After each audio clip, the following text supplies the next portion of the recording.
सभी साथियों को नमस्कार। साथियों, आज जो आपका ऑनलाइन टेस्ट हुआ था, नमस्कार नमस्कार सभी को नमस्कार। आज जो ऑनलाइन टेस्ट हुआ था उसके नंबर सभी को पता चल ही गए होंगे। और जो आपके रैंक की जो लिस्ट है मेरिट के हिसाब से, किसका एक रैंक आया, किसका दो तीन, वो इस क्लास के बाद हम नोटिस बोर्ड पर मेरिट लिस्ट के नाम से आपको मिलेगी। और दूसरा, इस एप्लीकेशन के अंदर अभी ऐसा फीचर नहीं है कि आप टेस्ट सबमिट करने के बाद ये पता कर सकें कि आपके कौन कौन से क्वेश्चन गलत हुए हैं। और जैसा हमारे एप्लीकेशन में दिखाता है, अगर हमने कोई गलत आंसर लगाया तो रेड दिखाता है और वो सही दिखा देता है। ऐसा फीचर अभी उपलब्ध नहीं है इस एप्लीकेशन में। एग्जाम क्लास के बाद हम एक इसकी जो आंसर की भी रिलीज कर देंगे नोटिस बोर्ड पर, वो आपको मिलेंगी, तो आप पता कर पाएंगे कि कौन सा आंसर आपका गलत हुआ और क्यों हुआ। अगर उनमें आपको फिर भी डाउट लगता है, आप ये क्लियर नहीं कर पाए कि ये गलत क्यों हुआ या मेरा तो सही है, ये क्वेश्चन ही गलत था, आंसर ही गलत दे रखा है, वो फिर व्हाट्सएप पे संपर्क करें, उसे मैं क्लियर करूंगा। अभी एक बार कोई बताएगा कितने लोग जुड़ चुके हैं, क्योंकि ये जब व्हाइट बोर्ड ओपन करने के बाद मुझे पता नहीं चलता कितने लोग जुड़ चुके हैं। 25। ओके ओके, तो शुरू करते हैं, जुड़ते रहेंगे बाद में जो लेट आएंगे।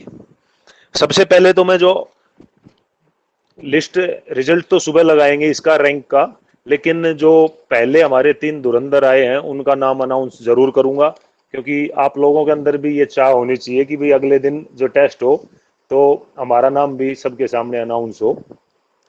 पहला जो रैंक है जगवीर सिंह, 70 में से 67 नंबर है, 67। और जो दूसरा है अशोक गिल, इनके भी 70 में से 67 है, इनका भी रैंक पहला ही है। क्योंकि ये जो एप्लीकेशन रैंक करता है, ये अगर बराबर नंबर आएंगे तो जैसे एक रैंक पे 2 आए हैं तो ये एक ही रैंक दिखाएगा, लेकिन 2 रैंक किसी का नहीं आएगा, फिर आगे 3 ही दिखाता है रैंक। तीसरा जो रैंक हमारा आया है, पहले पे 2 है, दूसरा कट जाता है, दूसरा आदमी आने के बाद तीसरा रैंक है हमारे नवल का, 66 नंबर आए इनके 70 में से। तो तीनों के लिए बहुत बहुत बधाई, आपको शुभकामनाएं। आपने मेहनत की और मेहनत आपकी रंग भी लेकर के आई। 2-2 3-3 क्वेश्चन आपके गलत हुए हैं, वो गलती हुई है जो मैंने दोनों क्लासों में बड़ा जोर दिया था कि एग्जाम में इस तरह की गलती होती है, और वही गलती आपने करी होंगी, वो सुबह आपको पता लग जाएगा। अब दोस्तों, ज्यादा समय व्यर्थ ना करते हुए, अगर आपकी, अब आप अपनी कमी को ढूंढना, इस एग्जाम का मेन उद्देश्य यही है कि आप अपनी कमी को ढूंढना। इस एग्जाम में 70 में से अभी मैंने ठीक से देख नहीं पाया, लेकिन 27-25 यहाँ तक भी नंबर आए हैं। आप सभी उस मेरिट लिस्ट को देखोगे तो पता लगेगा। तो साथियों ने मेहनत बहुत कम करी है, बहुत साथियों ने मेहनत बहुत कम करी है, कुछ ही साथी हैं जो मेहनत ज्यादा कर रहे हैं। तो ये आपको गौर करने के लिए समय है अभी, बाद में आप इस चीज को कवर नहीं कर पाएंगे। एक सप्ताह की अगर क्लास निकल गई तो आप कुछ भी कवर नहीं कर पाएंगे, फिर तो आप इतना ही पीछे चलेंगे लास्ट तक जितना आप चल रहे हैं।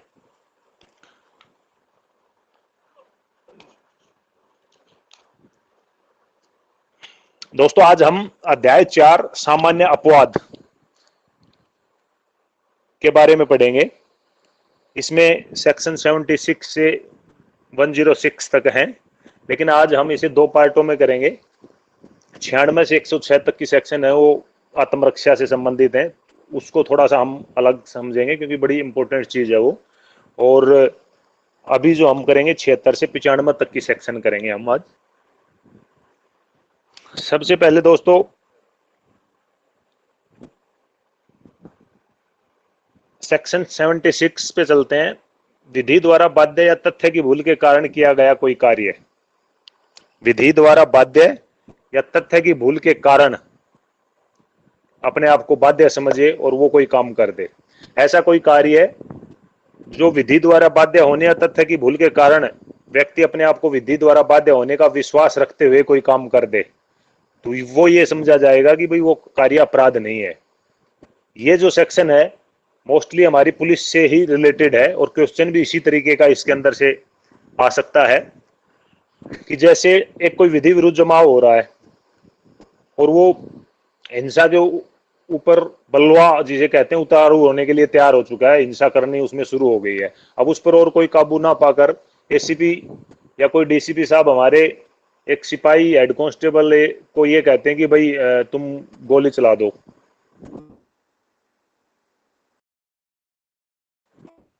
कंट्रोल करने के लिए होता है। तो दोस्तों यहाँ पर हम वो काम करने के लिए विधि द्वारा और पूर्वक ही वो काम किया है, जानबूझकर किसी को नहीं मारा, लाइन चलाई अफसरों के आदेश पर। तो यहाँ पर हम विधि द्वारा बाध्य समझेंगे और वो कार्य अपराध नहीं होगा। या फिर कोई ऐसा कार्य कि विधि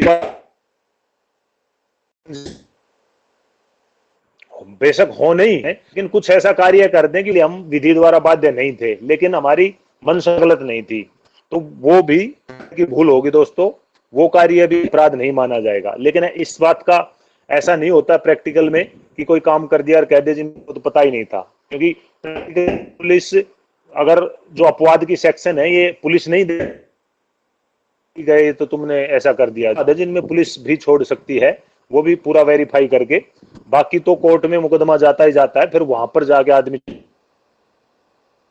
पेश करता है अपने आप को। तो यहाँ पर ये ध्यान रखेंगे जो सीनियर अफसरों का उचित आदेश होता है, उचित आदेश को हमने आपके नोट्स में भी हाईलाइट किया था। उचित आदेश से मतलब यहाँ ये है कि आदेश उचित हो, अगर आदेश अनुचित है फिर आपने किसी पे गोली चला दी तो उसके जिम्मेदार आप भी हैं, अफसर तो होगा ही होगा लेकिन उसके जिम्मेदार आप भी हैं। जैसे एक कोई शांतिपूर्वक कॉलेज के स्टूडेंट हैं जो किसी मामले को लेकर के कॉलेज के गेट के साइड में बैठ करके, रोड से ऊपर बैठ करके और शांतिपूर्वक धरना प्रदर्शन कर रहे हैं और वहां पर पुलिस आ जाती है, कॉलेज का जो स्टाफ होता है पुलिस बुला लेता है या एसीपी या डीसीपी साहब आ जाते हैं और वो कह देते हैं चुपचाप बैठे बच्चों को बिना कुछ समझाए बुझाए हटने के कुछ भी उन्हें इंस्ट्रक्शन दिए बगैर कह देते हैं सीधा सिपाही से कि गोली चला दो। तो यहाँ पर दोस्तों इतना विवेक हमारा भी काम करेगा कि भाई ये स्थिति में जैसा अफसर आदेश दे रहा है ये उचित नहीं है, तो वो काम नहीं करना है, वो विधि द्वारा बाध्य या तथ्य की भूल के कारण बाध्य समझने में नहीं आएगा, इसमें छूट की धारा नहीं मिलेगी। जो उचित आदेश होगा उसके अनुसार ही छूट मिलेगी। मेरे ख्याल से सेक्शन 76 क्लियर होगी आपको। और सेक्शन 76 में पिछले जो एग्जाम है एक क्वेश्चन आज तक आया है, 2011 के अंदर यह क्वेश्चन आया था, आईपीसी की कौन सी धारा यह कहती है कि कोई सैनिक किसी भीड़ पर कानूनी आदेश के अनुकूल अपने वरिष्ठ अधिकारी के आदेश पर गोली चलाता है तो वह कोई अपराध नहीं करता। तो सिंपली सेक्शन ही पूछा है दोस्तों इसके अंदर, लेकिन थोड़ा बहुत क्वेश्चन घुमाकर भी आ सकता है। जैसे अभी मैंने एग्जांपल दिया था कि शांतिपूर्वक कोई धरना प्रदर्शन है और उस पर गोली चलवा रहे हैं, वहां गोली चला दी, तो फिर यहाँ ये आंसर नहीं आएगा, आंसर बदल जाएगा। आप इस चीज का ध्यान रखें। 76 के बाद दोस्तों 77 न्यायाधीश का कार्य है। न्यायाधीश, कोई भी न्यायाधीश जहां उसका अधिकार क्षेत्र है उसके अंदर अपनी जो न्यायाधीश की ड्यूटी होती है, जो कर्तव्य होता है, उसकी कार्यवाही के अंदर, अपनी ड्यूटी की कार्रवाई के अंदर अगर कोई गलत काम न्यायाधीश से अगर होता है तो भी ये माना जाएगा कि भाई न्यायाधीश ने कोई अपराध नहीं किया। अब यहां पर दो चीज मेन हुई, एक तो न्यायाधीश की ज्यूरिडिक्शन होनी चाहिए, अधिकार क्षेत्र न्यायाधीश का होना चाहिए। दूसरा, वो यहां पर जो बात बताई गई है वो अपने कर्तव्य के निर्वहन के अंदर अगर कोई गलत कार्य हो जाता है, और गलत कार्य भी उसकी भी सद्भावना पूर्वक ही होगा, ये नहीं कि जानबूझ करके गलत कार्य होगा। ये माइक को बंद कर लें, जो लोग नए जुड़ते हैं तो वो भी कल के लिए सुन ले, अपना माइक बंद करके जुड़े। तो न्यायाधीश अपनी ज्यूरिडिक्शन में ही अगर कोई कार्य कर रहा है और उसमें उस कार्रवाई के दौरान कोई गलत कार्य हो जाता है तो वो अपराध नहीं माना जाएगा। ये नहीं कि ज्यूरिडिक्शन तो न्यायाधीश की है अपने, और उसी के अंदर न्यायाधीश अपने घर पर है। स्क्रीन को ऊपर करो सर। ओके, सॉरी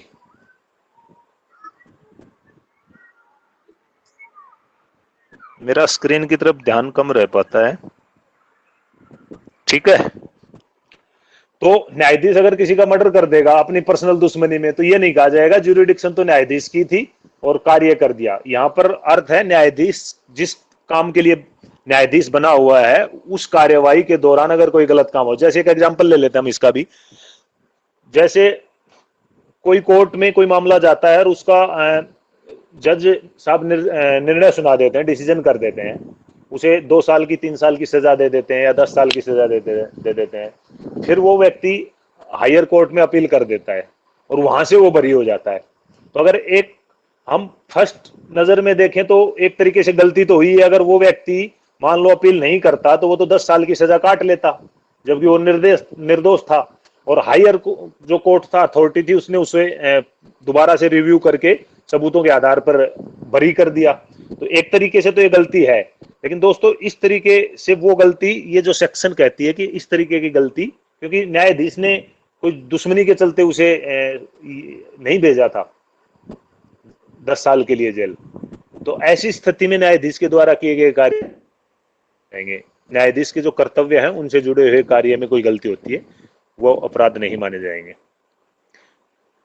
इसके अलावा अगर पुलिस तफ्तीश कर रही है, और पुलिस उसमें गलती करती है, तो पुलिस का तो भाई साहब सब लठ लेकर के तैयार रहते हैं, अफसर भी न्यायाधीश भी, और सब शोकाज नोटिस, ये नोटिस वो नोटिस, सेंश्योर पीछे पड़ जाते हैं सब। लेकिन न्यायाधीश के साथ ऐसा नहीं होता है। अगली सेक्शन है 78, न्यायालय के आदेश से किया गया कार्य। ये भी कुछ मिलती जुलती है, क्योंकि न्यायाधीश कोई कार्य करता है तो वो न्यायालय से संबंधित होता है, लेकिन फर्क क्या है वो देख लेते हैं। न्यायालय के आदेश से किया गया कार्य अपराध नहीं होगा, लेकिन जैसे पहले हम एक एग्जांपल ले लेते हैं। न्यायालय किसी कोई आदेश देता है, आदेश देगा तो कोई ना कोई उस आदेश का पालन करने वाला आदमी भी होगा। जैसे न्यायालय आदेश दे देता है कि भाई फलां व्यक्ति को गिरफ्तार करके लेके आओ, यानी वारंट के रूप में आदेश दे देता है, और गलती से वो वारंट न्यायालय ने किसी गलत आदमी का निकाल दिया, जिसका निकालना था उसका वारंट नहीं निकला, और पुलिस अफसर को पता है कि ये न्यायालय इस वारंट को निकालने के लिए प्राधिकृत है, पावर है इस न्यायालय से यहाँ ये वारंट निकलने के लिए, और वो वहां पर चला जाता, पहुंच जाता है और उसे अरेस्ट करके ले आता। बाद में पता चलता है ये तो गलत हुआ, ये आदमी नहीं था, और उसे वापस छोड़ दिया जाता है। तो दोस्तों यहाँ पर ये कार्य अपराध नहीं माना जाएगा जिस आदमी ने ये काम किया। कंडीशन यहाँ यही है कि जो आदमी उस आदेश पर कार्य कर रहा है उसे ये विश्वास होना चाहिए कि ये जो आदेश दिया गया है, ये आदेश देने के लिए ये न्यायालय प्राधिकृत है, भले ही वो न्यायालय प्राधिकृत ना हो। आगे जब हम सेक्शन पढ़ेंगे, सीआरपीसी में पढ़ेंगे, तब आएगा कि तलाशी वारंट कौन जारी कर सकता है, या डाक या तार विभाग से संबंधित तलाशी वारंट कौन, किस स्तर का न्यायाधीश जारी कर सकता है। तो ऐसी अगर कोई स्थिति हो दोस्तों जिस मजिस्ट्रेट को तलाशी वारंट जारी करने की पावर ना हो और वो गलती से तलाशी वारंट जारी कर दे, और जिस पुलिस अफसर को तलाशी लेने जाना है उसे भी बेचारे को ना पता हो, वो भी ये सोचे कि कोर्ट का आदेश है, कोर्ट के आदेश की अवमानना थोड़ी कर सकते हैं, और वो वहां तलाशी लेने चला जाए, तो ये सेक्शन कहती है कि वो अपराध नहीं माना जाएगा, भले ही वो न्यायाधीश प्राधिकृत नहीं था या वो न्यायालय प्राधिकृत नहीं था। एक और एग्जांपल इसमें ले लेते हैं। जैसे जल्लाद होते हैं, फांसी की सजा देते हैं, कोर्ट का आदेश ही होता है, उसके आधार पर जल्लाद किसी भी मुलजिम को फांसी की सजा दे देता है। तो ये आदेश भी से जो उसने फांसी दी वो कोई अपराध नहीं माना जाएगा। और ये आदेश तो देने के लिए अगर प्राधिकृत कोई न्यायालय हो या ना हो, पहली बात तो कानून में ऐसी गलती नहीं होती, लेकिन अगर कोई ऐसा न्यायालय भी फांसी की सजा दे दे और कोई उसे ना देखे और वो जल्लाद के पास प्रक्रिया पूरी हो गई, जल्लाद तक पहुंच जाए और जल्लाद वहां हत्था खींच दे, तो दोस्तों वो अपराध नहीं माना जाएगा। लेकिन कानून में इतनी बड़ी गलती होती नहीं है वैसे, लेकिन सेक्शन में ऐसा बताया गया है। अगले चलते हैं, धारा 79, विधि द्वारा न्यायानुमत। एक बात मैं पहले आपको बता दूं, सेक्शन 79 के बारे में बताता हूं। जो हमने नोट्स इसके अंदर अपलोड किए थे, डेस्क्रिप्टिव नोट्स, उसके अंदर सेक्शन 79 का जो हमने जिस्ट डाल रखा, उसके अंदर जो डिटेल है वो मिसप्रिंट हो गया है दोस्तों टाइपिंग के अंदर। तो उसको ना आप वो ना पढ़ कर, क्योंकि वो पहली सेक्शन का है, वो सेम ही उसमें फीड हो गया गलती से, आप उसे ठीक कर लें। मैं अभी एक बार पढ़ के सुनाऊंगा, आप इसी चीज को उसमें लिख लें अलग से इस सेक्शन पे नोट्स डाल के, 1-2 दिन में हम इसे अपडेट भी कर देंगे। सेक्शन 79, विधि द्वारा न्यायानुमत या तथ्य की भूल के कारण विधि द्वारा न्यायानुमत समझकर किया गया कार्य। उस नोट्स में ब्रैकेट में बाउंड भी लिखा होगा, वो भी गलत लिखा हुआ दोस्तों, उस बाउंड को भी हटा देना आप। मैं दोबारा ही अपडेट करूंगा ये नोट्स, छोटी छोटी गलतियां हमारे सामने आ रही हैं जो क्लरिकल मिस्टेक हम जिसे कहते हैं, लेकिन वो साथ के साथ हम अपडेट कर करके और नोट्स को अपडेट कर देंगे। और किसी ने अगर प्रिंट वगैरह कंप्यूटर से ले भी लिया हो तो वो अपने उसमें काट करके ठीक कर ले। इसमें है क्या अंदर मैं ये बता रहा हूं, भारतीय दंड संहिता की धारा 79 के अनुसार कोई बात अपराध नहीं है जो ऐसे व्यक्ति के द्वारा की जाए जो उसने करने के लिए विधि द्वारा न्यायानुमत हो या तथ्य की भूल के कारण, न कि विधि की भूल के कारण सद्भाव पूर्वक विश्वास करता हो कि वह उसे करने के लिए विधि द्वारा न्यायानुमत होगा। इसके अंदर मैटर है वो तो ये है दोस्तों, मैं सिंपली भाषा में समझाता हूं ये दोस्तों। यदि कोई व्यक्ति विधि द्वारा न्यायानुमत क्या होता है, पहले तो जस्टिफाई बाय लॉ, जिसको कानून जस्टिफाई कर रहा हो जिस कार्य को करने के लिए, वो न्यायानुमत होता है। या फिर कोई व्यक्ति ये समझता है कि तथ्य की भूल के कारण विधि द्वारा अपने आप को न्यायानुमत समझ सकता है। एक दूसरी भाषा में न्यायानुमत का अर्थ ये समझते हैं कि जिसको कानून ने अनुमति दे रखी हो, किसी व्यक्ति को कोई कार्य करने के लिए कानून ने अनुमति दे रखी हो। एक एग्जांपल ले लेता हूं पहले, जैसे असंज्ञ अपराध की तफ्तीश करने के लिए, असंज्ञ अपराध की तफ्तीश करने के लिए एसएचओ को पावर दे रखी है कानून ने, लेकिन अगर गलती से कोई अपराध ऐसा हो जो, सॉरी मैं गलत बोल गया, संज्ञ अपराध की तफ्तीश करने के लिए एसएचओ को पावर दे रखी है, और गलती से कोई अपराध ऐसा हो जो असंज्ञ है और वो इस नॉलेज के बिना कि वो असंज्ञ है संज्ञ समझकर उसकी तफ्तीश शुरू कर दी जाए वहां पर, तो एसएचओ यहाँ पर विधि द्वारा न्यायानुमत था वो काम करने के लिए, संज्ञ अपराध की तफ्तीश करने के लिए। लेकिन यहाँ पर क्या हुआ दोस्तों, तथ्य की भूल के कारण वो ये समझ बैठा कि मैं इसकी तफ्तीश कर सकता हूं, संज्ञ समझ गए, जबकि था वो असंज्ञ। तो यहाँ पर यह माना जाएगा कि उसने कोई गलती या कोई अपराध नहीं किया, बशर्ते कोई मेलाफाइड इंटेंशन ना हो। या ये कार्य जो होते हैं सद्भाव, जो एक्सेप्शंस, जो अपवाद हैं, ये सारे के सारे तभी मिलते हैं जब आदमी की नीयत सद्भाव पूर्वक हो, आशय बुरा ना हो आदमी का। तो दोस्तों यदि वो व्यक्ति विधि के द्वारा अनुमति है उस काम को करने की और वो काम करता है तो वो अपराध नहीं होगा। जैसे किसी व्यक्ति को वारंट दे दिया, वही बात आ जाएगी कि वारंट से अनुमति हमें होती है कि किसी को गिरफ्तार करें, वो गिरफ्तार कर लिया तो कोई अपराध नहीं। या तथ्य की भूल के कारण वारंट से करने तो गए राम को गिरफ्तार, और किसी ने गलत इशारा कर दिया कि यही राम है, पकड़ के ले आए श्याम को, तो ये तथ्य की भूल होगी। न्यायानुमत तो थे लेकिन भाई तथ्य की भूल हो गई, हमने ये समझ लिया कि हाँ यही आदमी राम है, हम इसी को पकड़ के लेकर के चलते हैं। तो ये चीज थी सेक्शन 79 में। आगे हम चलते हैं 80, सेक्शन 80, विधिपूर्ण कार्य करने में दुर्घटना, करने में दुर्घटना। दोस्तों सबसे पहले तो विधि है कि जिस काम को करने के लिए कानून ने मना नहीं किया हो या अपराध नहीं माना हो, वो सभी कार्य विधिपूर्ण ही होते हैं। विधिपूर्ण कार्य में उचित साधन, उचित सावधानी और बिना किसी गलत नियत के, बिना किसी आपराधिक आशय के या बिना किसी आपराधिक ज्ञान के दुर्घटनावश कोई कार्य अगर हो जाता है किसी व्यक्ति से, तो वो दोस्तों सेक्शन 80 के तहत छूट के धारा में आएगा, वो कार्य अपराध नहीं माना जाएगा। एक एग्जांपल ले लेते हैं, जैसे हाईवे है कोई, NH8, NH24 कुछ भी मान लो आप, उसके ऊपर एक ट्रक है, 80 की स्पीड वहां पर निर्धारित की गई है कि 80 की स्पीड पर यहाँ व्हीकल चल सकता है, या ट्रक की मान लो 60 की निर्धारित है, और वो ट्रक 60 की स्पीड पर वहां पर चल रहा है। तो दोस्तों हाईवे है, नेशनल हाईवे है, 60 की स्पीड निर्धारित है और वो 60 पे ही चल रहा है, तो सब कुछ विधि पूर्वक है वहां, ये माना जाएगा।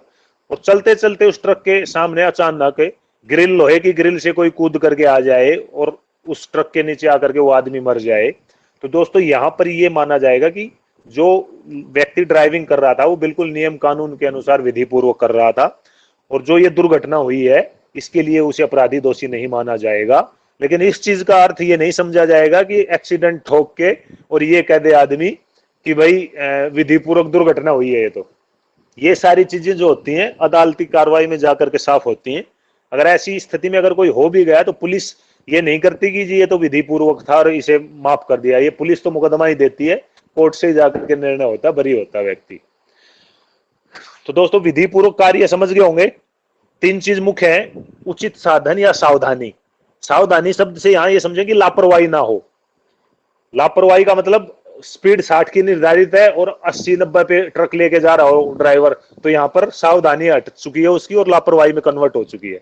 उचित साधन जैसे ब्रेक व्रेक ही फैल हो उसके और फिर गाड़ी लेके चल रहा हो वो, ये उचित साधन हो गए। बिना आपराधिक आशय के, ये तो आपको पता ही है कि भाई चलते चलते कोई आ रहा हो, जैसे दूर से आ रहा है और ड्राइवर अमूमन बोल देता है कि कुछ मन से गाली दे करके बोल देता है कि ठोक दूंगा और लग ही जाए उस आदमी को, तो वो आशय भी नहीं होना चाहिए। या उसे जो तीन चीज अगर नहीं है, उचित सावधानी है, आपराधिक आशय नहीं है और लापरवाही नहीं है और साधन उसके उचित है, तो वो कार्य विधिपूर्ण माना जाएगा और उसके लिए उसे दोषी नहीं ठहराया जा सकता। एक और एग्जांपल ले लो, जैसे ट्रक जा रहा है उसका टायर फट जाए, चल रहा है बड़ी सावधानी से, टायर फट जाए और ट्रक गिर जाए, कोई मोटरसाइकिल को दबा के चालक को उसके को मार दे, तो वो भी विधिपूर्ण कार्य में इसके तहत छूट मिल सकती है उसे, अचानक जो दुर्भाग्यवश घटना हुई है।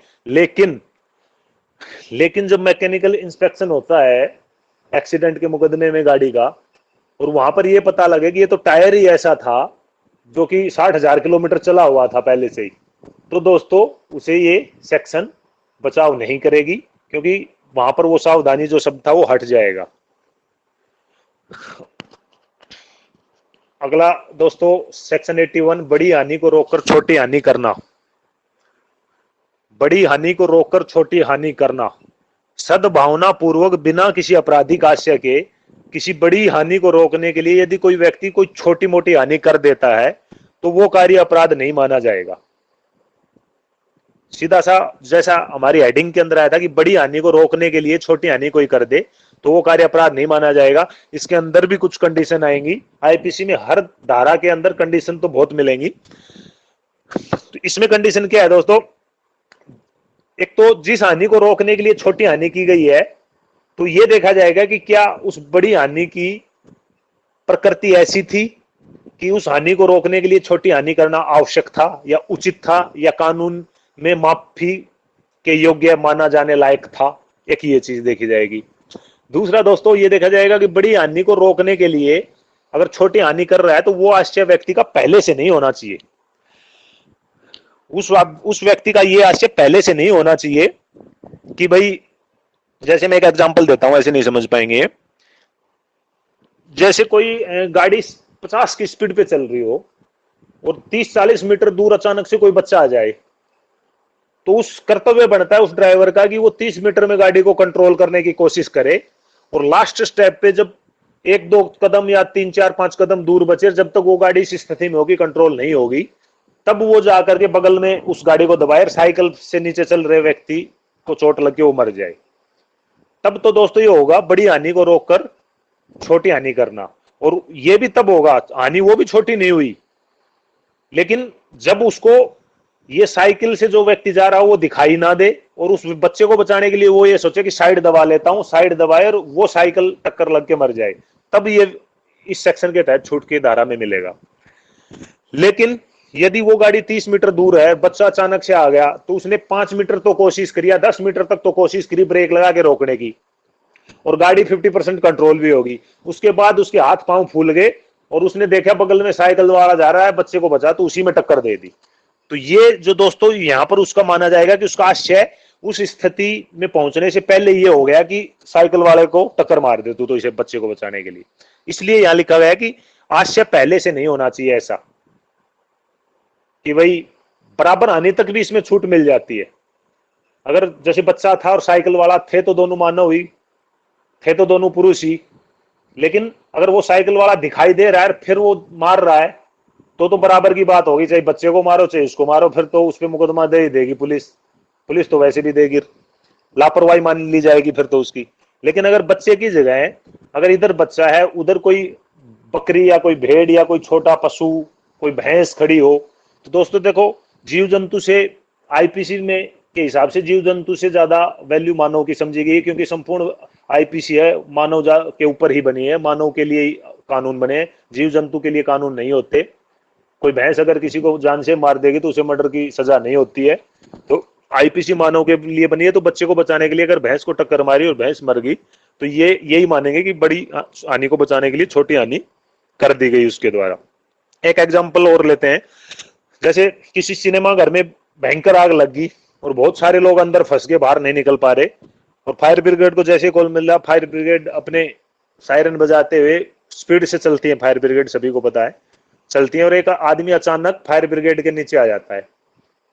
तो दोस्तों इस स्थिति में ये माना जाएगा कि फायर ब्रिगेड बड़ी हानि को बचाने जा रही थी और अचानक से बिना पता ड्राइवर को कोई भी आदमी नीचे आ गया, तो यहाँ पर वो दोषी नहीं होगा फायर ब्रिगेड का ड्राइवर। या जैसे चलती हुई ट्रेन में यात्रियों के एक डब्बे में कोई एक यात्री को पता लगा कि कोई सीट के नीचे कोई बैग रखा हुआ, उसके अंदर उठाया तो देखा कि कोई बम है, तो उस यात्री ने लोगों को बचाने के लिए खिड़की से वो बम नीचे फेंक दिया, और नीचे कोई गाय चराने वाला एक व्यक्ति बैठा हुआ था, उसके ऊपर गिरा वो बम और फट गया और वो व्यक्ति मर गया। तो दोस्तों यहां पर भी ये नहीं माना जाएगा कि उस व्यक्ति ने अपराध किया है, क्योंकि एक तो ट्रेन के डब्बे में 100, 200, 300 आदमियों को बचाने के लिए एक बड़ी हानि थी, उसने नीचे फेंका था। दूसरा, उसे तो ये भी नहीं पता था कि भाई वहां कोई व्यक्ति बैठा होगा उसे लगेगी। लेकिन यहाँ पर अगर उसे ये भी पता होता कि नीचे कोई व्यक्ति जा रहा है और बम में 5 सेकंड बचे हुए हैं फटने के लिए, और वो फेंक देता है और वो मर जाता है, तो भी ये सेक्शन उसे बचाव करेगी, प्रोटेक्ट करेगी। सेक्शन 81 क्लियर होगी मेरे ख्याल से। सेक्शन 82 दोस्तों, एक बार बीच में ध्यान नहीं रहा था, पिछले जो क्वेश्चन आए उन पे नजर मार लेते हैं साथ के साथ। सेक्शन 76 हमने बता दी थी। 76 के बाद दोस्तों 82 में आए हैं, और 82 बड़ी इंपॉर्टेंट सेक्शन है। 82 में 5-6 बार क्वेश्चन आए हैं, 1, 2, 3, 4, 5, 6 क्वेश्चन आज तक 82 की सेक्शन में आए हैं। हम थोड़ा एक एक करके बताएंगे, पहले सेक्शन को देख लेते हैं। 76 के बाद की जो सेक्शन थी, इनमें से आज तक कोई क्वेश्चन नहीं आया है, लेकिन फिर मैं वही बात रिपीट करूंगा, आप ये किसी बात को ना समझें।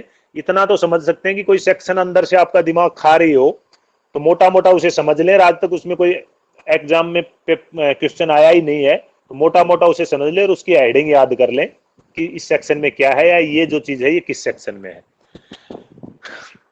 और कुछ सेक्शन ऐसी भी होंगी, हो सकता है कि जो आज तक आई नहीं हो, लेकिन वो फिर भी मोस्ट इंपोर्टेंट ही मानी जाएंगी, वो मैं साथ के साथ आपको बताता ही चलूंगा। सेक्शन 82 दोस्तों, 7 वर्ष से कम आयु के बच्चे के द्वारा किया गया कार्य। ये जो सेक्शन है, छोटे बच्चे, और छोटे बच्चे कितने, 7 वर्ष से कम आयु के, उनको प्रोटेक्ट करती है। अब यहां पर एक तो ध्यान देने लायक बात आपकी कि 7 वर्ष पूरा नहीं है, 7 वर्ष से कम है। अगर 7 वर्ष पूरा है तो सेक्शन आगे दूसरी आएगी। 7 वर्ष से कम आयु का बच्चा अगर कोई आपराधिक कार्य करता है, जानबूझकर करता है, आपराधिक आशय से करता है, तो भी दोस्तों वो कार्य आपराधिक नहीं माना जाएगा, क्योंकि कानून में यह समझा गया है कि 7 वर्ष से कम का बच्चा, उसकी सोच समझ इतनी नहीं होती कि वो आपराधिक आशय रखता भी होगा। वो कर तो सकता है ऐसा काम, तभी ये सेक्शन दी गई है उसके बचाव के लिए, लेकिन 7 वर्ष का बच्चा कानूनी नहीं, हम सभी मानते हैं कि इतने छोटे बच्चे को इतनी समझ नहीं होती कि भाई ये काम गलत है या सही है।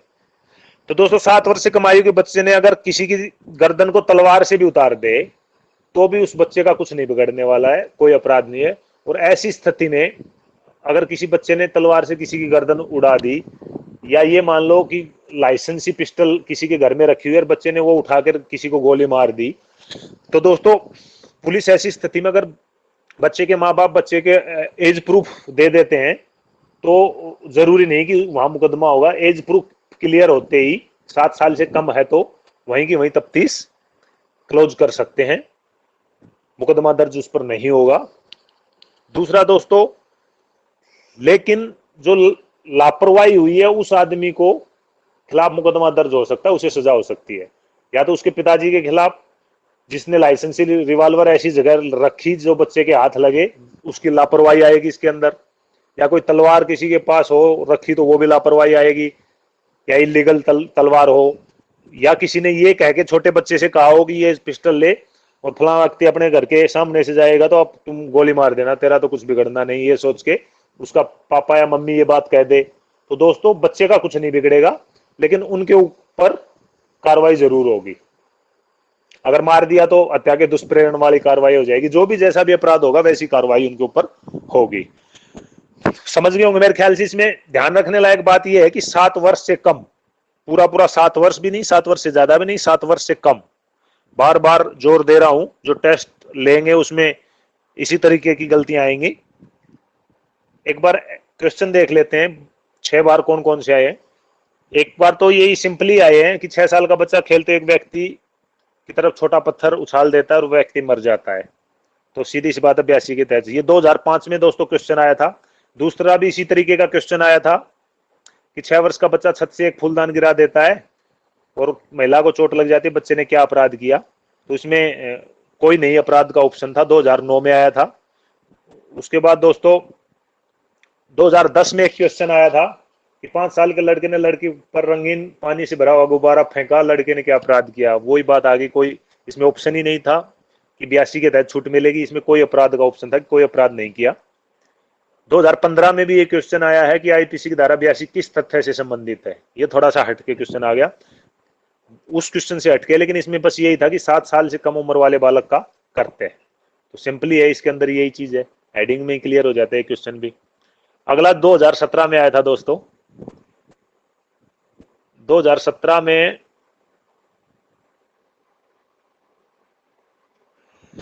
एक्स एक 6 वर्ष का बालक है, खेलते समय उसके द्वारा फेंके गए पत्थर से एक व्यक्ति को चोट लगती है और वह व्यक्ति मर जाता है। एक्स के हाथों कौन सा अपराध हुआ?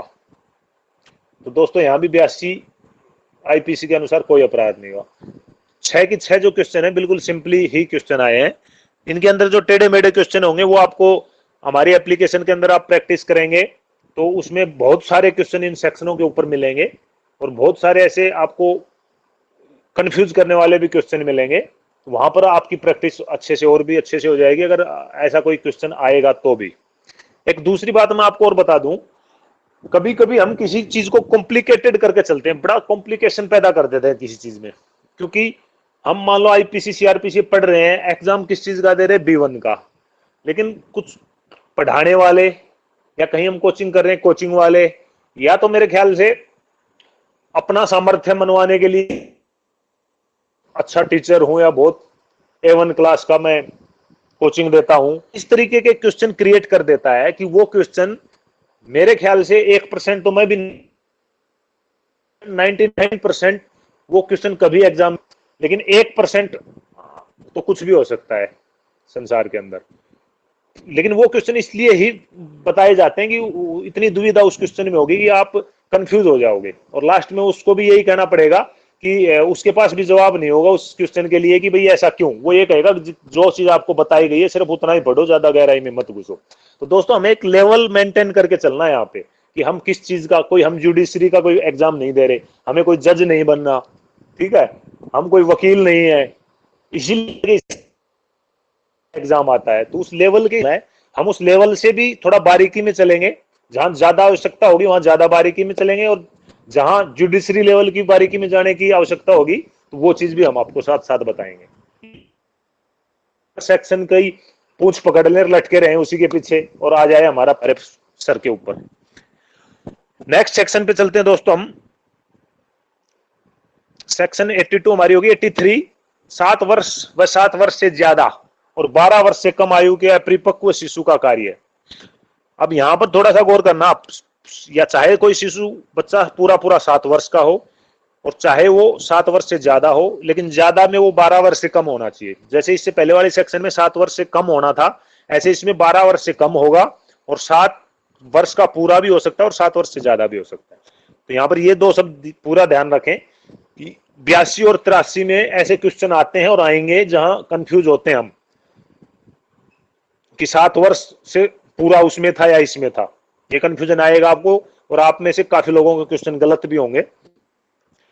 82 जो थी उसमें 7 वर्ष से कम था, 83 जो इसमें 7 वर्ष या 7 वर्ष से अधिक लेकिन 12 वर्ष से कम आयु का अपरिपक्व बच्चा, ये जो कंडीशन है 7 से 12 वाली ये तो है ही, लेकिन एक कंडीशन हो रहा है कि अपरिपक्व समझ का बच्चा हो। अपरिपक्व मतलब ना समझ, जो देसी भाषा में अपना समझ है शब्द है ना समझ बच्चा। अब यहां पर अगर तो वो बिल्कुल उस पर मुकदमा भी होगा और वो जो बच्चों का मुकदमा जाएगा, बच्चों की जो जेल होगी वहां पर वो जेल नहीं बोलेंगे, मैं भी गलत बोल गया इस शब्द को, बाल सुधार गृह बोलेंगे, वहां पर वो अपने जो भी उसका आगे की प्रोसीडिंग होगी वो होगी जुनाइल कोर्ट के द्वारा। तो दोस्तों यहाँ पर दो कंडीशन होगी, 7 वर्ष या 7 वर्ष से ज्यादा और 12 वर्ष से कम, एक कंडीशन ये। दूसरी, अपरिपक्व समझ का बच्चा होना चाहिए, तो उसको इस धारा के तहत छूट मिलेगी, एक्सेप्शन का वो फायदा उठा सकता है इस अपवाद। लेकिन अगर वो 12 पूरा हुआ या 12 ज्यादा हुआ तो उसे कोई छूट नहीं मिलेगी, समझ कोई छूट नहीं मिलेगी, भले ही वो पूरे 7 साल का हो या 7 साल 1 दिन का हो, अगर वो समझदार है तो भी छूट नहीं मिलेगी। अब नहीं उठता है कि समझदार है कैसे पता चले, तो कोई इस तरीके का क्वेश्चन आ जाए तो कैसे करोगे। इसके लिए एक एग्जांपल लेते हैं हम। जैसे 10 वर्ष का बच्चा एक दूसरे बच्चे को पेट में कैंची मार देता है और वह बच्चा मर जाए। अब वो जो माता और बोलता है कि अंकल पापा के पास जा, चिंटू को मार दिया है, देखो मैंने चिंटू को कैंची मार दी है। तो दोस्तों ये जो लाइन है या ये जो तथ्य है ये क्लियर करता है कि उस बच्चे को इस कार्य की समझ नहीं थी, वो अपरिपक्व बच्चा था। क्योंकि अगर एक दूसरा एग्जाम्पल लेते हैं तो वो इस धारा के तहत छूट का दायी होगा, पात्र होगा। एक दूसरा एग्जाम्पल, इसी एग्जाम्पल को हम थोड़ा घुमाते हैं कि एक 10 वर्ष का ही बच्चा, आज मैसेज बहुत आ रहे हैं हमारे पास, क्या प्रॉब्लम है एक बार मैं देख लूं।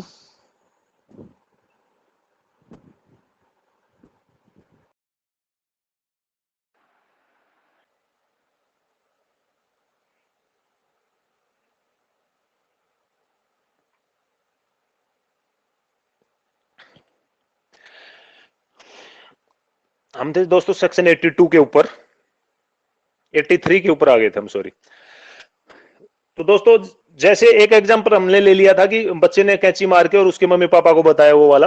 अब इसी एग्जांपल को हम थोड़ा सा घुमाते हैं कि 7 वर्ष का 10 वर्ष का बच्चा ही उस बच्चे के पेट में कैंची मारता है और वो मर जाता है, और वो उस कैंची को कहीं छुपा के या मिट्टी में गड्ढा खोद के उसे दबा के और अपने मामा के यहाँ भाग। कोई बोलना चाह रहा है कुछ? अपने मामा के वहां चला जाता है वो बच्चा। तो दोस्तों यहां पर ये बात क्लियर करती है, तथ्य जो है ये फैक्ट है, ये क्लियर करते हैं कि उस बच्चे को ये समझ थी कि तूने क्या अपराध किया है, तूने बच्चे को मार दिया है, और उसे डर भी लग रहा है और वो उस चीज को छुपा भी रहा है जिससे वो मार रहा है, और अपने मामा के पास चला भी जाता है छुपने के लिए। तो दोस्तों यहां माना जाएगा कि वो परिपक्व बच्चा था, तो वो इसके तहत छूट का पात्र नहीं होगा। ये दोनों एग्जाम्पल से आप समझ गए होंगे, आशा है। एक बार थोड़ा सा इसके अंदर का और पढ़ लेते हैं हम। 7 वर्ष व 7 वर्ष से ऊपर और 12 वर्ष से कम आयु के ऐसे शिशु द्वारा कोई अपराध किया जाता है जिसकी समझ इतनी परिपक्व नहीं हुई है कि इस अवसर पर अपने आचरण की प्रकृति और परिणामों को निर्णय कर सके। ये दोस्तों बीच में थोड़ा हम इसलिए पढ़ रहे हैं कि बिल्कुल आसान भाषा में हम पढ़ लेंगे, लेकिन जो ये लाइन है ना, अवसर पर अपने आचरण की प्रकृति और परिणामों का निर्णय कर सके, इस तरीके की लाइन अगर देकर के कोई क्वेश्चन पूछ लिया तो हम मार खा जाएंगे। इसलिए मैंने थोड़ी लैंग्वेज कहीं टफ भी रखी है इसके अंदर, बुक की लैंग्वेज भी इसमें रखी है, कुछ शब्द जो अटपटे हों उनको कुछ आसान भी करने की कोशिश की है। तो ये लैंग्वेज आप जरूर पढ़ें, नोट्स, ये जो डिस्क्रिप्टिव बुक हमारी है इसके अंदर भी लैंग्वेज को आप 1-2 बार अवश्य पढ़ें, ताकि अगर अंदर से भी क्वेश्चन आएगा तो आपके दिमाग में रहेगा कि हम कि वो जो लाइन है वो किस चीज की बात कर रही है। तो इसमें ये है कि जिसकी समझ इतनी परिपक्व नहीं है कि अवसर पर अपने आचरण की, अवसर पर क्या, कि जहां वो जो काम कर रहा है वो अवसर पर अपने आचरण की प्रकृति और परिणामों को, आचरण से मतलब वो जो कार्य कर रहा है उस कार्य की प्रकृति और उस कार्य को करने से जो परिणाम उत्पन्न होने वाले हैं उनके बारे में निर्णय कर सके। इतनी अगर समझ उस बच्चे को है तो ये माना जाएगा कि वो बच्चा परिपक्व है, और इतनी समझ उसे नहीं है तो ये माना जाएगा कि वो बच्चा परिपक्व नहीं है। सिंपली वही बात आई जो हमने पहले बताई थी कि बच्चे अगर मार के मम्मी पापा को बता रहा है तो सीधा सा पता है कि भाई वो उसकी प्रकृति और परिणाम को नहीं समझ रहा, और वो छुपा करके हथियार को या जो भी उसके हाथ में चीज थी जिससे मारा अपने मामा नाना के यहाँ चला गया, तो यहाँ पता लग रहा है कि भाई उसके समझ थी उस कार्य की प्रकृति की और उसके परिणामों की। सेक्शन 83 इतना ही था। एक बार क्वेश्चन देखते हैं हम। 83 के अंदर से भी क्वेश्चन दोस्तों 2 बार क्वेश्चन आज तक आए हैं। एक बार क्वेश्चन आया 2009 में और एक बार आया 2014 में। 2009 में दोस्तों भारतीय दंड संहिता की किस धारा के अनुसार 7 वर्ष से अधिक तथा 12 वर्ष से कम उम्र के बालक बालिका द्वारा किया गया कोई भी कार्य आपराधिक कार्य नहीं होता। सिंपली क्वेश्चन था ये, आंसर बताने की जरूरत नहीं है। और दूसरा जो था आईपीसी की धारा 82 और 83, ये थोड़ा सा अटपटा क्वेश्चन है दोस्तों। आईपीसी की धारा 82 और 83 के अंतर्गत कोई अपराध दंडनीय होता है यदि वह किसी बच्चे के द्वारा किया गया हो। यहां पर ऑप्शन ए 7 वर्ष से कम उम्र का, ऑप्शन बी 7 वर्ष से अधिक तथा 12 वर्ष से कम उम्र का यदि वह परिपक्व एवं नासमझ हो, ऑप्शन सी 7 वर्ष से अधिक किंतु 12 वर्ष से कम जो परिपक्व तथा समझदार हो। अब ये क्वेश्चन है, कंफ्यूज करने वाला है। आईपीसी की धारा 82 और 83 के अंतर्गत 2 धारा एक तो दे दी इसने, कोई अपराध दंडनीय होता है। अब यहां पर यह ध्यान देने लायक बात है, कोई अपराध दंडनीय होता है यदि वह किसी बच्चे के, यानी कि इसमें यह पूछ लिया 82 और 83 में कोई बच्चा कोई कार्य करता है तो वो दंडनीय होता है, कब होता है। तो दोस्तों 82 धारा यहां इसीलिए दी गई है क्योंकि 82 में तो अगर 7 साल से कम का बच्चा कर रहा है तो वो दंडनीय होगा ही नहीं, हमें सीधा पता है। लेकिन यहां पर 82 धारा एग्जामिनर ने यहां कंफ्यूज करने के लिए जोड़ दी 82 और 83 की। आदमी थोड़ा सा इसके अंदर पजल हो जाए कि ये 82 क्यों दे दी, 83 क्यों दे दी, आदमी सोच में पड़ जाए। इस वजह से ये धारा दोनों यहां पर लिख दी गई। आंसर सीधा सा यही है कि 7 वर्ष से अधिक और 12 वर्ष से कम जो परिपक्व और समझदार होगा उसका वो कार्य अपराध माना जाएगा। बाकी तो डी में तो उपरोक्त सभी ये हो नहीं सकता, सी में 7 वर्ष से अधिक और 12 वर्ष से कम लेकिन अपरिपक्व है, और तीसरा ए है वो 7 वर्ष से कम ही है। तो इन तीनों ऑप्शनों में तो आंसर हो ही नहीं सकता। तो ये थोड़ा जो क्वेश्चन है उस पर अपराध दंडनीय होता है इस चीज पर गौर देना पड़ेगा, और 82-83 पर कंफ्यूज नहीं होना है। कई बार question as it is repeat हो जाते हैं, ऐसा ही क्वेश्चन उठा के आ सकता है, ये पॉसिबिलिटी होती है 50%। नेक्स्ट सेक्शन पर हम चलते हैं, सेक्शन 84। दोस्तों पागल व्यक्ति द्वारा किया गया कार्य, एक बार थोड़ा सा स्लो करके चला दो। पागल व्यक्ति द्वारा किया गया कार्य, दोस्तों पागल को हम क्या कहेंगे, अनसाउंड माइंड। अब पहले तो हम थोड़ा सा पागल को समझ लेते हैं कि पागल होता क्या है। पागल 4 तरीके से हम मान सकते हैं। जड़, जो जन्मजात बच्चे, कोई जन्म से बच्चा पागल हो। विक्षिप्त, विक्षिप्त विक्षिप्त को पागल कहते हैं हम, मतलब पूर्ण तरीके से दिमाग जो है बच्चे का विक्षिप्त तरीके का हो।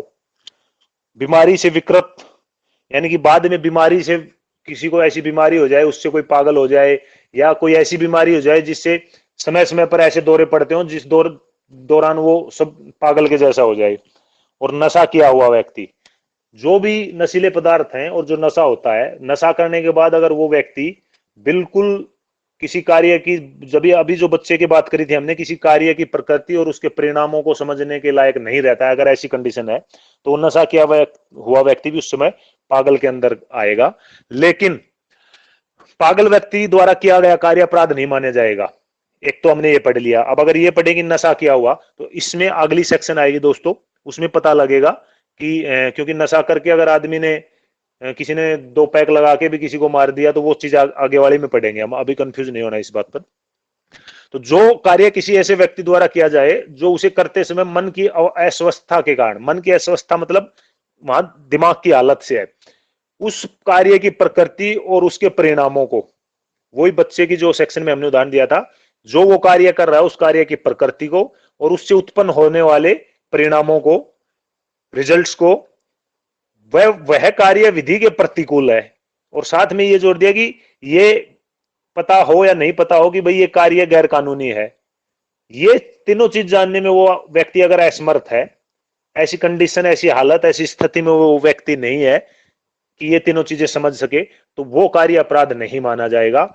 नशे वाली जो बात थी, नशा किया वह व्यक्ति पागल माना जाएगा, वो अगली सेक्शन में क्लियर हो जाएगा कि मर्जी से अगर नशा करेगा तो छूट नहीं मिलेगी, वो अगली में पढ़ेंगे।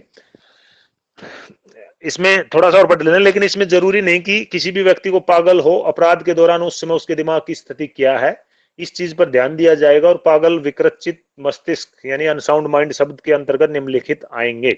ये तो हमने पढ़ लिया पहले ही कि पागल के अंदर क्या क्या आएंगे।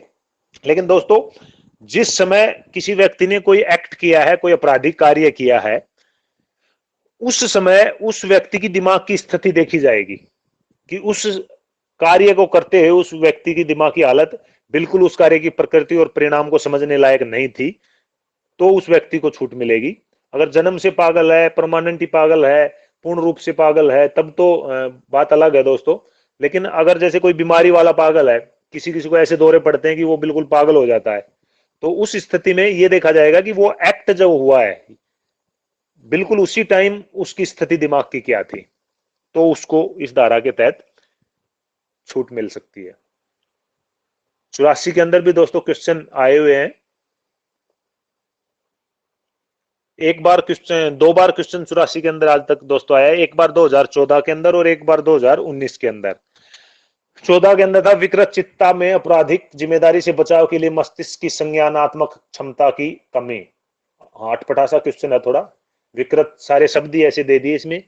विकृत चित्ता में आपराधिक जिम्मेदारी यानी कि दिमाग की हालत खराब हो तब आपराधिक जिम्मेदारी से बचाव के लिए, जो कार्य उसने कर दिया उससे बचाव के लिए मस्तिष्क की संज्ञानात्मक अक्षमता की कमी, जो दिमाग की संज्ञान करने की, सोचने की जो क्षमता है उसकी कमी संपूर्ण होनी चाहिए। ऑप्शन है ये, संपूर्ण होनी चाहिए। बी ऑप्शन है आंशिक होनी चाहिए। सी ऑप्शन है ए तथा बी दोनों, और डी ऑप्शन उपरोक्त में से कोई नहीं। तो दोस्तों समझ गए होंगे सभी कि भाई संपूर्ण होनी चाहिए। पागल तभी माना जाएगा कि संपूर्ण हो। कभी कभी ऐसा भी होता है जिसे हम अपने गांव देहात में देसी भाषा में मोटे दिमाग का कह देते हैं कि भाई इसका दिमाग थोड़ा मोटा है, या उसे सब दुनियादारी का पता होता है, वो अपना जीवन एक ठीक ठाक आदमी की तरह जीता भी है, लेकिन फिर भी उसे बहुत सारे ऐसे जीवन में पड़ाव होते हैं कि हर आदमी ये कहता है कि ये दिमाग थोड़ा इसका मोटा है या समझ कम है। तो उस तरीके का अगर आदमी है तो वो यहाँ छूट का पात्र नहीं होगा। यहाँ पर संपूर्ण विकृत चित्ता या पागल या दिमाग उस टाइम उसका खराब होना चाहिए कि वो उस कार्य की प्रकृति या परिणाम को समझे ही ना, वो चीज इसमें आएगी। दूसरा जो एग्जाम्पल था भारतीय दंड संहिता की कौन सी धारा विकृत चित्त व्यक्ति के कर्त को, कर्त्य से अभिप्राय कार्य है दोस्तों, जहां कहीं भी कार्य ना आए, कर्त्य या कर्त आ जाए, या हिंदी की बजाय इंग्लिश में एक्ट भी अगर लिखा जाए तो यहाँ आपराधिक कार्य से माना जाएगा। कर्त्य को अपराध नहीं मानती। भारतीय दंड संहिता की कौन सी धारा किसी विकृत चित्त व्यक्ति के कर्त्य को अपराध नहीं मानती। लैंग्वेज में कर्त दे दिया इसलिए थोड़ा और विकृत चित्त से आपको अटपटा लगेगा। सिंपल क्वेश्चन है कि भी कौन सी सेक्शन पागल व्यक्ति के कार्य को अपराध नहीं मानती। 2019 में ये क्वेश्चन आया था दोस्तों। नेक्स्ट सेक्शन पर हम चलते हैं 85। 85 नशे की हालत में किया गया कार्य। अभी जो हम बात कर रहे थे उस पर आते हैं। नशे की हालत में किया गया कार्य, इंटॉक्सिएशन, नशे को कहते हैं इंटॉक्सिएशन, लेकिन यहां परिभाषा नहीं है इसकी। परिभाषाओं वाली चीजों में इंग्लिश को थोड़ा ध्यान रखने की ज्यादा जरूरत है। और हो सकता है नशे की बजाय हिंदी में, हिंदी की बजाय क्या इंग्लिश जिसे हम बोलते हैं, इंटॉक्सिएशन को हिंदी में लिख दे इंटॉक्सिएशन, तो इसलिए थोड़ा ध्यान होना जरूरी है। अगर किसी व्यक्ति को उसकी इच्छा के विरुद्ध या उसके ज्ञान के विरुद्ध कोई नशा दे दिया जाता है या फिर जबरदस्ती नशा दे दिया जाता है, और वो व्यक्ति उस समय उस व्यक्ति के द्वारा किए गए कार्य या उसके परिणाम या उसकी प्रकृति की समझ उस व्यक्ति को नहीं होती है, ऐसी स्थिति में वो व्यक्ति हो, तो उसके द्वारा किया गया कार्य अपराध नहीं माना जाएगा। सेक्शन 85 ये बात कहती है दोस्तों। वैसे तो 85 कवर हो जाती है 84 में ही, क्योंकि पागल में नशा किया हुआ भी शामिल होता है, लेकिन यहां पर सेक्शन ही अलग से दे दी, क्योंकि अगर ये सेक्शन नहीं देते तो फिर नशे वाले लोग ना गलत फायदा उठाते इस सेक्शन का, तो ये सेक्शन ही अलग कर दी गई है। तो नशे में अगर व्यक्ति ने कोई आपराधिक कार्य कर दिया, लेकिन कंडीशन क्या हुई, एक तो नशा उसने अपनी इच्छा से नहीं किया हो, नंबर एक बात। दूसरा, उस व्यक्ति को उस कार्य और प्रकृति की समझ ना हो उस समय जिस समय उसने वो एक्ट किया है, आपराधिक कार्य किया है, तो वो व्यक्ति इस धारा के तहत छूट पाने का हकदार है। अब एक चीज इसके अंदर और उभर के आती है दोस्तों कि नशा इच्छा के विरुद्ध, एक हो गया जबरदस्ती। तो जबरदस्ती में तो दोस्तों हाथ पैर बांध दिए, किसी ने बोतल उड़ेल दी और बिल्कुल वो चलने लायक नहीं है, दारू कभी उसने पी नहीं, ऐसी स्थिति होगी तो वो पात्र होगा इस सेक्शन के तहत कि भाई वो छूट ले ले। लेकिन दूसरी जो हमने बताई थी कि इच्छा के विरुद्ध, इच्छा के विरुद्ध में दो चीज आती हैं। एक तो इच्छा के विरुद्ध ये हो गया कि हाथ पैर पकड़ के डाल दिया, ये भी इच्छा के विरुद्ध ही हो गया जबरदस्ती। दूसरा ये हो गया कि कोल्ड ड्रिंक के अंदर और शराब मिला करके किसी दोस्त को ये कह के कि ले भाई कोल्ड ड्रिंक पी ले, और पिला दी, तो ये भी इच्छा के विरुद्ध हो गया दोस्तों। और एक जो मुख्य चीज इसके अंदर है कि जैसे चार दोस्त बैठ गए और उसने कह दिया भाई आज तो पीनी पीनी पड़ेगी, रामनाथ आज तो तेरे भाई की शादी, आज तो तेरे को पीनी पीनी पड़ेगी। और रामनाथ कहता नहीं यार आज तो मैंने कभी आज तक पी नहीं भाई साहब, मैं नहीं पीऊंगा, आप पियो, मैं आपके साथ वैसे बैठता हूं। लेकिन वो ऐसे करते करते उसका पैक बनाते हैं और वो जबरदस्ती उसके होठों के लगाते हैं और वो दो चार बार पकड़ के उल्टा करता है, फिर भी वो कहते हैं नहीं नहीं भाई आज तो पीनी पड़ेगी, तेरे भाई की शादी है, और वो फिर पी लेता है उनके कहने से। तो दोस्तों यहां पर वो छूट का पात्र नहीं होगा, क्योंकि उसके साथ इच्छा के विरुद्ध तो उसे दिया गया है ये मानेंगे, लेकिन आईपीसी ये नहीं कहती कि हम उसे ये मानेंगे इच्छा के विरुद्ध दिया गया है। इच्छा के विरुद्ध तब होता कि वो बिल्कुल ही मना कर देता कि भाई दोस्त की शादी जाए भाड़ में, और मैंने कह दिया नहीं पीऊंगा तो नहीं पीऊंगा, और फिर वो उसे हाथ पैर पकड़ के जबरदस्ती पिला दे। या थोड़ी बहुत देर बाद वो दूसरे से कहता है कि ठीक है भाई नहीं पीता तो मत पिलाओ यार, रामू तू जा और तेरे भाई के लिए कोल्ड ड्रिंक ले गया, और आंख से कुछ इशारा कर दे और वो उसमें दारू मिला के उसे लाके पिला दे, तो वो इस धारा के तहत छूट का दायी होगा। एक एग्जाम्पल हम इसमें लेते हैं, एक एग्जाम्पल जो हमारा क्लियर हो लिया, इसमें दूसरा लेते हैं कि जैसे एक व्यक्ति एक तीन दोस्तों ने अपने एक दोस्त को शराब पिला दी कोल्ड ड्रिंक में मिलाकर। तो पहली तो क्लियर होगी कि कोल्ड ड्रिंक में मिलाकर पिला दी, उस व्यक्ति को पता नहीं, उसने पहले कभी शराब पी नहीं थी। तो एक जो कंडीशन थी वो तो पूरी होगी कि उसकी इच्छा के विरुद्ध बिना बताए उसे पिला दी, और वो नशे में ढुल हो गया, ऐसे ऐसे चल रहा वो इधर उधर उल्टे सीधे अपनी पैर रखते हुए, और बाहर उसकी गाड़ी खड़ी हुई, वो जाता है अपनी गाड़ी में बैठता है और गाड़ी स्टार्ट करता है और गियर डालता है और चल देता है। वहां से 50 किलोमीटर दूर उसका घर है, और वो 45 किलोमीटर चलता है, उसके बाद 5 किलोमीटर जब उसका घर बचता है वहां से उस जाकर के उससे एक्सीडेंट हो जाता है। तो दोस्तों वो यहां पर इस धारा के तहत छूट का पात्र नहीं होगा। क्यों? चीजें सारी वही है, नशा उसकी इच्छा के विरुद्ध दिया है, लेकिन जो कार्य की प्रकृति और परिणाम हम मानेंगे कि वो समझ रहा था, क्योंकि जिस व्यक्ति को ये पता है कि चाबी उठानी है, गाड़ी में लगानी है, गियर डालना है, क्लिच दबानी है, एक्सीलेटर देना है और 40 किलोमीटर चल के भी जाना है ठीक ठाक रोड के ऊपर, तो दोस्तों ये नहीं कह सकते, ये जो तथ्य है, ये जो फैक्ट है, ये इससे क्लियर होता है कि ये नहीं कह सकते कि उस व्यक्ति को उस समय ऐसी स्थिति थी कि भाई वो कार्य की प्रकृति और परिणाम को ना समझे। अगर वो ये कहे कि मैं तो ऐसी हालत में था, तो छूट नहीं मिलेगी। लेकिन इसी एग्जाम को घुमाते हैं, उसको शराब पिला दी, अब उसकी हालत ऐसी होगी उसे उठा ही नहीं जा रहा, और उसे ले जाकर के वो जबरदस्ती उसकी गाड़ी में बैठा देते हैं, सेल्फ मार के उसको स्टेयरिंग पकड़ के कहते हैं चल चल यार जा जा। वो थोड़ा सा बोलता हूँ ऐसे करता है और उसे गियर पे हाथ लगा देते हैं, चल चल लगा गियर चला, और वो गियर लगाता है, 100 मीटर गाड़ी भगा के ठोक देता है। ऐसी स्थिति अगर बन रही है तो लगेगा कि भाई वो इस धारा के तहत छूट लेने का हकदार है। 85 मेरे ख्याल से क्लियर होगी 85 में, और देख लेते एक बार, मेरे ख्याल से कोई क्वेश्चन आज तक नहीं आया, 85 में नहीं आया, अब 92 में आगे क्वेश्चन आएगा दोस्तों, तब तक हम नहीं बताएंगे आपको। 86 पे चलते हैं। जानबूझकर किए गए नशे की हालत में किया गया कार्य, ये दोस्तों ये सेक्शन उसकी अपवाद है। जो 85 सेक्शन थी, वैसे तो ये सारी सेक्शन अपवाद है, लेकिन जो 85 सेक्शन है उसकी ये सेक्शन उसकी भी अपवाद है कि जो कोई व्यक्ति जानबूझकर नशा कर लेगा वो धारा 85 के अनुसार दी गई छूट का फायदा नहीं उठा सकेगा। इतना ही है इसके अंदर। जैसे कोई व्यक्ति आदतन शराब पीता है, अपनी गाड़ी से किसी का एक्सीडेंट कर देता है, तो भाई उसे छूट नहीं मिलेगी। या अभी हमने उदाहरण लिया था कि भाई शराब पी ली पिला दी, ठीक है, लेकिन उसे समझ सोच इतनी थी कि वो 40 किलोमीटर चल के चला गया, तो वो भी इस धारा में काउंट हो जाएगा कि भाई इस धारा के तहत उसे भी छूट, मतलब वो धारा भी कहती है कि छूट नहीं मिलेगी, लेकिन वो धारा तो ये कहती है कि भाई अगर उस धारा की कंडीशन के हिसाब से अगर नशा किया है तो छूट मिलेगी। और ये धारा कहती है कि उस उन कंडीशनों के अलावा कोई नशा किया है, अलग तरीके से कोई नशा किया है, तो उसे छूट नहीं मिलेगी। सेक्शन 86 ने बिल्कुल क्लियर कर दिया कि वो छूट का दायी नहीं होगा ऐसा आदमी। सेक्शन 87 पे चलते हैं।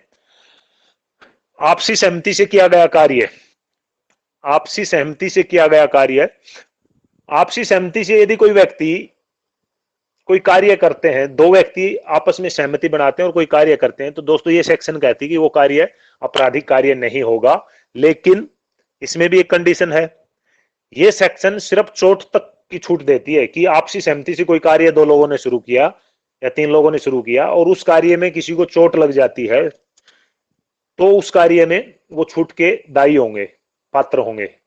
लेकिन अगर सख्त चोट लग जाए या फिर मृत्यु हो जाए, तो दोस्तों ये धारा क्लियर कहती है कि भाई सख्त चोट या मृत्यु की स्थिति में वो व्यक्ति छूट का हकदार नहीं होगा। कि कानून मृत्यु का तो किसी को कहता ही नहीं। अगर कोई व्यक्ति ये कहे मुझे मार दे, तो कानून नहीं कहता कि कोई व्यक्ति किसी से अपनी सहमति से कह के अपने को आपको मरवा लेगा, तो कानून ये परमिशन नहीं देता है। तो ये सेक्शन कहती है कि सख्त चोट और मृत्यु को छोड़ करके अगर चोट तक का कोई अपराध होता है आपसी सहमति करके, तो वो कार्य आपराधिक कार्य नहीं होगा। और इसमें एक बात यह कि सहमति 18 वर्ष के लड़के की होनी चाहिए कम से कम, लड़का छोड़ो, 18 वर्ष का पुरुष, सहमति देने वाले पुरुष की उम्र 18 वर्ष या उससे अधिक होनी चाहिए। 18 वर्ष से कम व्यक्ति की अगर सहमति से वो कार्य करेंगे, चोट भी लगी, तो भी अपराधी माना जाएगा वो व्यक्ति। जैसे एग्जाम्पल में कि भैया आपस में खेलते हुए चोट लग जाए तो अपराध नहीं माना जाएगा। क्रिकेट खेल रहे हैं, 11-11 22 प्लेयर क्रिकेट खेल रहे हैं और चोट लग गई, तो इसमें अपराध नहीं माना जाएगा। एक थोड़ा सा अलग सा उदाहरण है, लेकिन मैं ले लेता हूं। एक अध्यापक एक छात्रा के साथ अभद्र व्यवहार करता है और वह छात्रा उसका विरोध नहीं करती, फिर भी अध्यापक दोषी माना जाएगा। अब दोस्तों देखो दोस्तों, इसमें यहां पर ना तो ये आया कि चोट लगी है या सख्त चोट लगी है या मृत्यु हुई है, वो कंडीशन भी नहीं है। और अध्यापक ने अभद्र व्यवहार किया तो छात्रा ने उसका विरोध भी नहीं किया, तो ये थोड़ा कंफ्यूज करने वाली स्थिति है। ये मैंने इसलिए ऐड किया यहाँ पर। तो ऐसी स्थिति में, लेकिन दोस्तों इस चीज पर गौर करेंगे कि वह छात्रा उसका विरोध नहीं करती है, लेकिन उस छात्रा ने यह भी नहीं कहा कि भाई चलो ठीक है, अध्यापक पूछ रहा है और उसने कुछ हामी भर दी हो, कुछ हाँ कर दी हो, कुछ सहमति दी हो। क्योंकि महिलाओं के मामले में दोस्तों आगे जब हम चलेंगे पता चलेगा कि सहमति महिलाओं के मामले में तब तक नहीं मानी जाएगी जब तक वो क्लियर और सुस्पष्ट सहमति ना हो। अगर कोई व्यक्ति महिला से संबंधित कोई अपराध कर रहा है और वो महिला ना तो उसका विरोध कर रही ना सहमति दे रही है, तो दोस्तों वो ये नहीं माना जाएगा कि उसने सहमति दे दी, वो यही माना जाएगा कि बिना सहमति के वो कार्य किया गया है। सहमति देने वाले की उम्र 18 वर्ष या उससे ज्यादा होनी चाहिए, और 18 वर्ष में भी पूरी पूरी 18 वर्ष होनी चाहिए। क्योंकि और नेक्स्ट सेक्शन पे हम चलते हैं 88, सहमति से फायदे के लिए किया गया कार्य। दोस्तों सद्भावना पूर्वक यदि कोई व्यक्ति सहमति से और फायदे के लिए कोई कार्य करता है, दोस्तों सद्भावना पूर्वक यदि कोई व्यक्ति नेक नियति से, अच्छी नियत से, साफ सुथरी नियत से, बिना गलत नियत के, बिना किसी लापरवाही के कोई काम करता है और उसमें उस व्यक्ति का इरादा मृत्यु करने का नहीं है, तो वो कार्य अपराध नहीं माना जाएगा। एग्जाम्पल लेते हैं, जैसे एक डॉक्टर साहब हैं, मरीज कोई भयंकर बीमारी से पीड़ित है, उसे बचाने के लिए उसका ऑपरेशन करता है और ऑपरेशन के दौरान उसकी मृत्यु हो जाती है। डॉक्टर जो ऑपरेशन से पहले साइन कराते हैं वो इसीलिए कराते हैं कि भाई वो सहमति लेते हैं एक तरीके से। ऑपरेशन के दौरान उस व्यक्ति की मृत्यु हो जाती है, तो दोस्तों उस डॉक्टर ने कोई अपराध नहीं किया, क्योंकि यहाँ पर सहमति से उस व्यक्ति के फायदे के लिए डॉक्टर कार्य कर रहा था, इसलिए यहाँ पर कोई अपराध नहीं किया गया, ऐसा माना जाएगा। लेकिन यदि डॉक्टर उस ऑपरेशन को करते वक्त सहमति भी ले ली, उसे बीमारी से बचाने के लिए ऑपरेशन भी कर रहा है, दोनों चीज वही है, लेकिन अगली चीज जुड़ गई कि डॉक्टर ने लास्ट में पेट में कैंची छोड़ दी और टांके लगा दिए, तो इस स्थिति में दोस्तों उस मरीज की मृत्यु हो जाती है 7 दिन बाद, तो यहां पर डॉक्टर साहब छूट लेने के हकदार नहीं होंगे, दोषी माने जाएंगे लापरवाही के। क्योंकि यहां पर उन्होंने सहमति भी ली है, इरादा मृत्यु का भी नहीं था, उसके फायदे के लिए भी काम कर रहा था, लेकिन दोस्तों जो बिना लापरवाही शब्द हमने ऊपर प्रयोग किया था वो डॉक्टर साहब खरे नहीं उतरे, वहां पर उन्होंने लापरवाही छोड़ दी, तो यहां पर डॉक्टर साहब छूट के पात्र नहीं होंगे। नेक्स्ट दोस्तों सेक्शन 89। 1 घंटे का तो समय हो गया है। समस्या नहीं हो तो 10-5 मिनट ले सकते हैं, बता दें एक बार।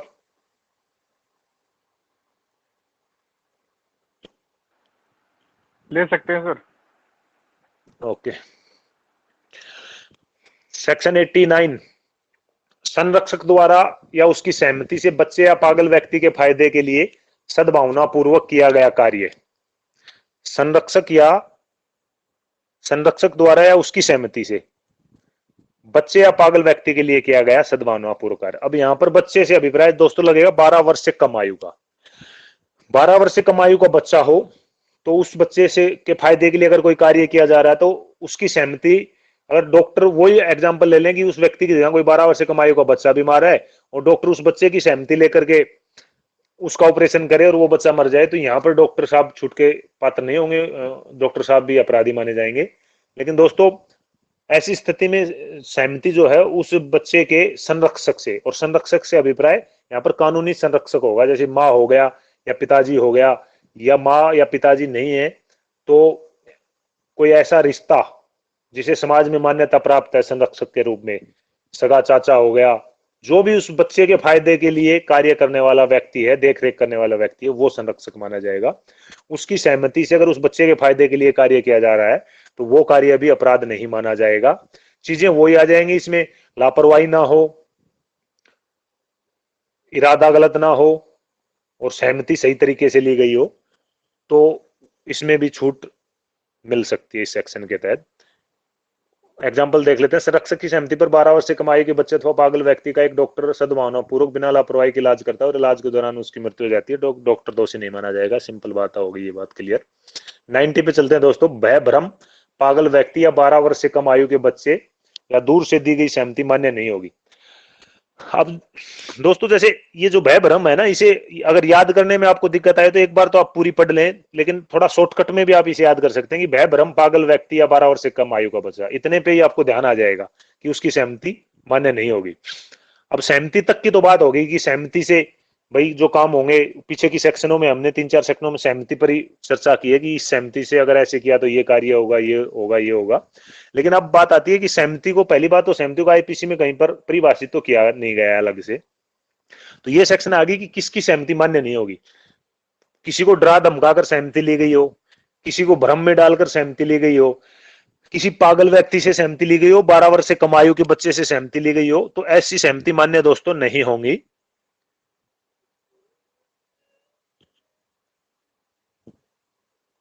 एक बार दोस्तों कोई कॉल आ रहा, आप लोगों में से कॉल कर रहा तो कोई माइक से बोल सकता है मेरे ख्याल से। अभी कॉल अटेंड नहीं करेंगे हम ये। अगर किसी को प्रॉब्लम हो तो आज माइक ऑन ही छोड़ रखा, आप माइक से बोल सकते हैं। अपना माइक ऑन करें और बोल करके बताएं अगर आप में से कोई कॉल कर रहा है तो दोस्तों भय भ्रम पागल व्यक्ति और 12 वर्ष से कम आयु का बच्चा और एक दूर से अगर सहमति ली गई है तो वो सहमतियां मान्य नहीं होंगी। जैसे कोई व्यक्ति किसी को डरा धमका के कोई सहमति ले ले फिर कोई कार्य करे तो अपराध ही माना जाएगा। अगर कोई भ्रम में डाल करके, भय से अर्थ हम यहां लगाते हैं, जैसे कोई व्यक्ति किसी 10 साल के बच्चे को अगर लेके जाएगा तो वो व्याकरण, आगे पढ़ेंगे हम, व्याकरण का दोषी होगा।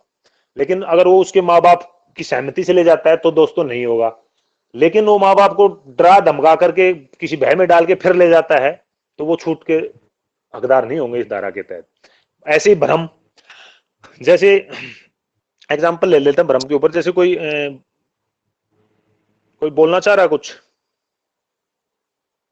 कोई व्यक्ति बंद कमरे में अंधेरे का फायदा उठाकर, कोई एक नई नवेली दुल्हन होती है उसका घूंघट, और दुल्हन भी भ्रम में उसे अपना पति समझकर घूंघट उठाने देती है, अंधेरा होता नहीं पता होता कौन है। तो दोस्तों यहाँ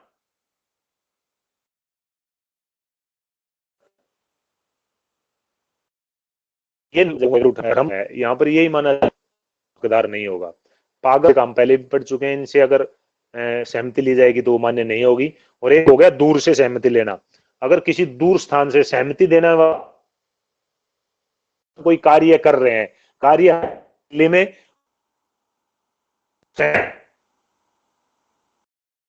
नहीं होगी। बच्चे से लगा लेते हैं हम। एक बच्चे को कोई बीमारी है और डॉक्टर फोन करके पंजाब बठिंडा पता भाई तेरे ये वो ऑपरेशन में, पिताजी आकर के ऑब्जेक्शन करता है कि भाई मेरे बच्चे को तो गलत, डॉक्टर साहब पर दर्ज हो जाएगा, इसलिए कहा गया कि सही होगी। नेक्स्ट सेक्शन हमारी दोस्तों, नेक्स्ट हम कल ही करते हैं। 91 से 95 तक ज्यादा अटपटी सेक्शन नहीं है, तो कल की सेक्शन के साथ हम फिर 15 सेक्शन आज होगी, 15 कल कर लेंगे, नहीं तो कल भी कम बचेंगी, टाइम थोड़ा ऊपर हो गया है। आज के लिए इतना ही। जो सेक्शन है इनको अच्छे से हेडिंग को याद करेंगे, डेस्क्रिप्टिव में सेक्शन को अच्छे से पढ़ेंगे, और जो मैंने एक 79 सेक्शन के डेस्क्रिप्टिव में जो डिटेल बताई थी वो मिसप्रिंट है, सभी नोट कर लेंगे इस चीज को। कभी कोई सोचे कि भाई गलत लिख दिया, उसे हटा करके और जो हमने बताया था इस वीडियो को चाहे सुन लेंगे या किसी किताब की सहायता ले लेंगे, वो चीज अपनी वहां नोट कर लेंगे। बाद में हम इन नोट्स को अपडेट कर देंगे।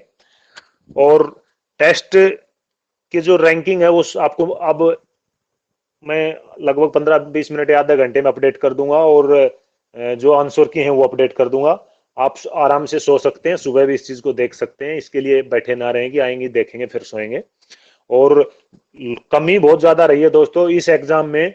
मैक्सिमम लोगों के, मैं यही कहूंगा कि कुछ परसेंट ही लोग हैं जिनका स्कोर अच्छा था और जिनकी तैयारी अच्छी थी, बाकी के लोगों का स्कोर अच्छा नहीं था। इसके दो कारण है, आज मैं थोड़ी सी चर्चा और करूंगा, 5 मिनट आपकी लूंगा। जीके जो एप्लीकेशन है वो लोगों ने इंस्टॉल नहीं किया और उस पर प्रैक्टिस लोगों ने नहीं करी होगी, क्योंकि जो हमने पढ़ाया वो पढ़ लिया।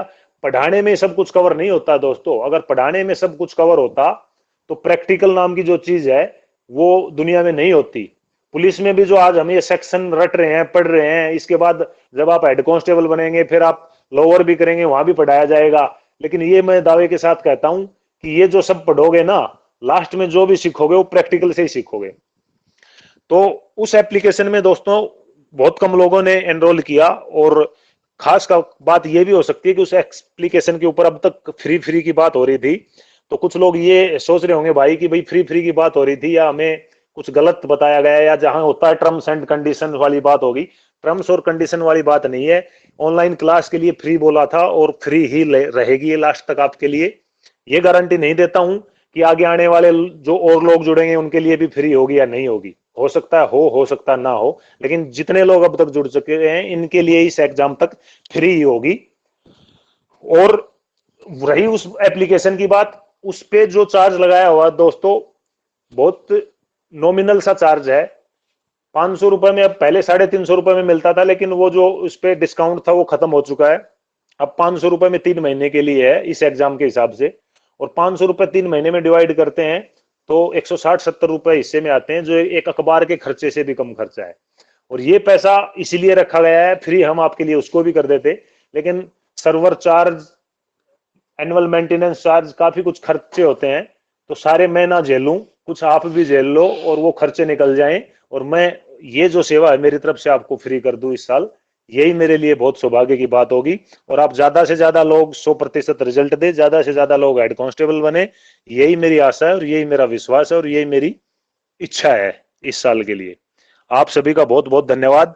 कल हम पढ़ेंगे सेक्शन 91 से लेकर 106 तक, 15 सेक्शन करेंगे, क्योंकि जो 96 से और 106 तक की सेक्शन आएंगी वो बड़ी इंपॉर्टेंट सेक्शन है, तो उनमें हम थोड़ा स्पीडली नहीं बढ़ेंगे, बड़ी बारीकी से चलेंगे उनके अंदर। सभी को शुभ रात्रि, अलविदा।